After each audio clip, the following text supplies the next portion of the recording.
All right. Well, good morning, good afternoon, good evening, wherever you're at in this great country of ours.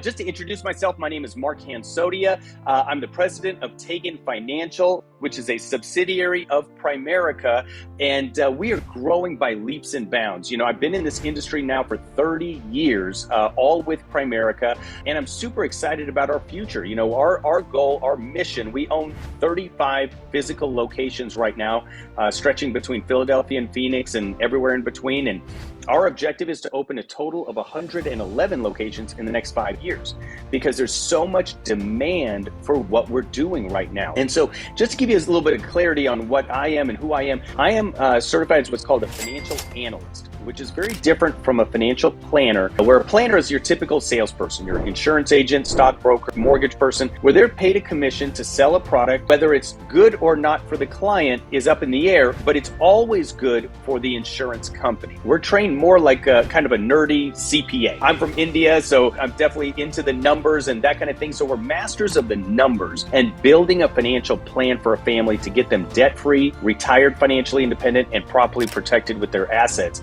And so as an analyst, we're trained to be an expert in all 7 major areas to a person's financial life. And that puts us in the top 1% knowledge-wise of the industry. And so what our objective is really build that plan for families, because when I went to school, 80 to 90% of what I learned in school, I don't use as an adult. But the important things like financial planning, how to buy the right insurance policies, how to invest correctly, how your 401k works, they never teach that stuff. Now, my question is, do you think that's by accident or by design? Of course, everyone says by design, right? And I call it the big 3. Big government, big banks, big insurance companies. They understand that if they keep us ignorant when it comes to money, then of course they control all the money and the power. And so they want to keep us away from that. And so what our company does is we want to educate. So we want to teach our clients why and how banks and insurance companies are really taking advantage of them and how they can combat that and build a plan for themselves. And so we're going to talk about generational wealth today. And, you know, nowadays everyone's looking for more money. And, you know, I started this business because I had a passion to help people. And it reminds me of a Bible verse. And this is not to push this on anyone. Everyone has their own beliefs, and I respect everyone's beliefs. But in there's always, you know, any religion you talk about, they talk about, you know, helping other people. And in the Bible, Proverbs 13:22, it says a good person leaves an inheritance to their children's children.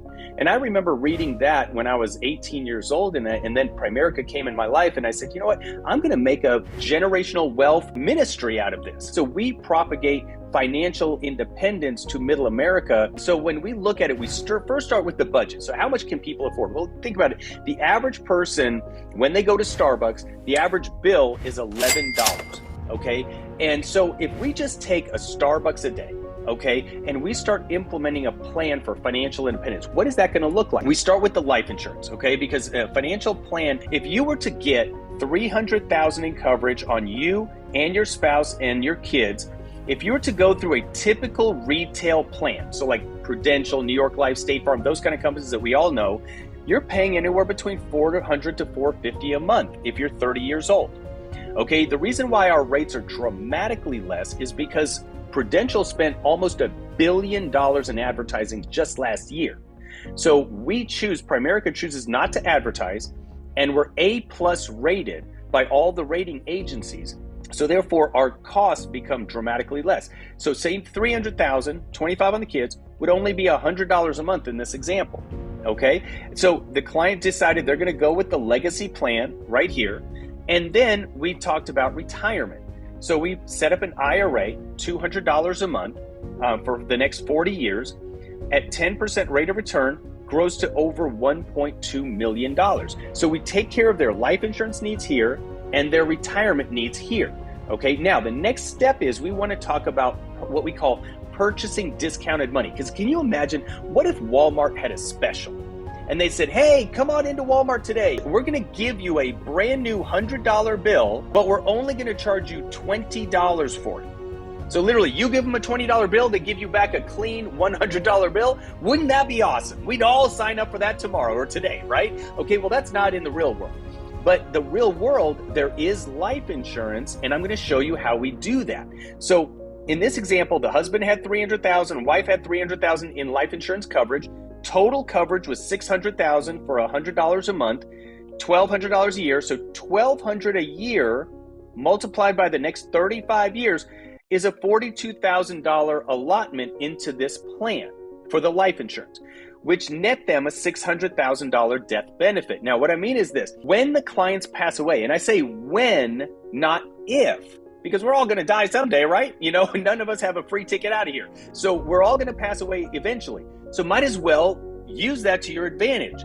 So when this client passes away, this $600,000 is going to go to their beneficiaries, to their children or whoever. So think of it like this: what if you could buy a home that was valued at $600,000, but you only had to pay $42,000 for it? Would that be a good investment? And of course, the answer is yes. So that's how we create purchasing discounted money.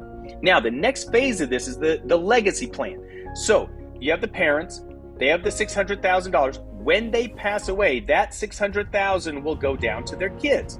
Now, we're going to set up a living trust for them. Okay, a living trust is basically a directive that it makes sure that the kids don't blow the $600,000 on Ferraris and mansions and all that kind of crazy stuff. So it kind of keeps them in line, keeps the money invested at 5% over a 30-year period. Now that $600,000, and the kids can take out some money, you know, to buy like down payment on a first house or things like that, right? But that money now grows over the 30 years to $2.6 million for the grandkids. Then we do the same thing with the grandkids, invest at 5% for 30 years.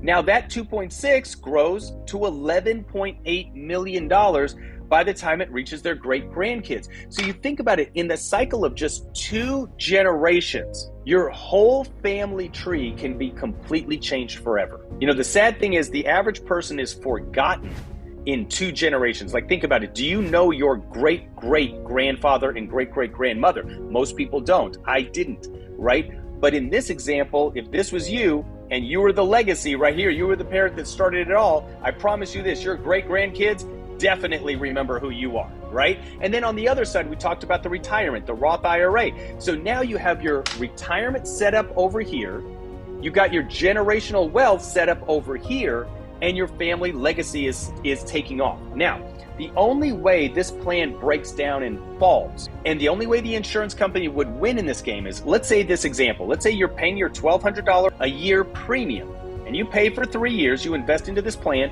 and then 3 years later you decide, oh, I'm going to buy some Gucci shoes and I'm going to cancel that plan. Well, you put in $3,600 to the insurance company, then you cancel the policy. Well, the insurance company wins because that's $3,600 of free money they receive. So we want to make sure that you complete the plan. If we start it, you want to complete it. You don't want to cancel it in the middle, because that's the way the insurance company wins and you lose, okay? So that's really the bottom line of what we are all about as a company. And so when we build a plan, we've been doing this, the company, since 1977, myself since 1993.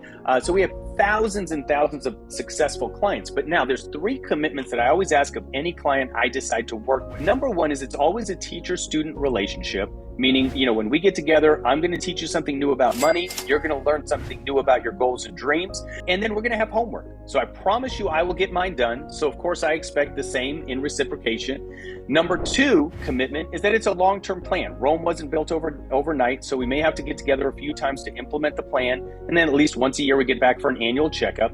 And then the 3rd commitment is that communication is everything. I will always return texts, calls, everything like that. You'll never be ghosted from me. I promise you that. That's all I ask in return, is I ask the same kindness in return. Okay, so if we have that open line of communication, you can ask me anything you want. By the way, that's my dog, Luna, okay, my buddy. All right, he's with me all the time. So, and he's on his own generational wealth plan. You know, his plan is to be my dog, and so therefore he gets wealthy doing that, right? So I hope this helps. I'm looking forward to building a great relationship with you. If the answers are right for both of us, hey, let's take the next step and let's go to the next level.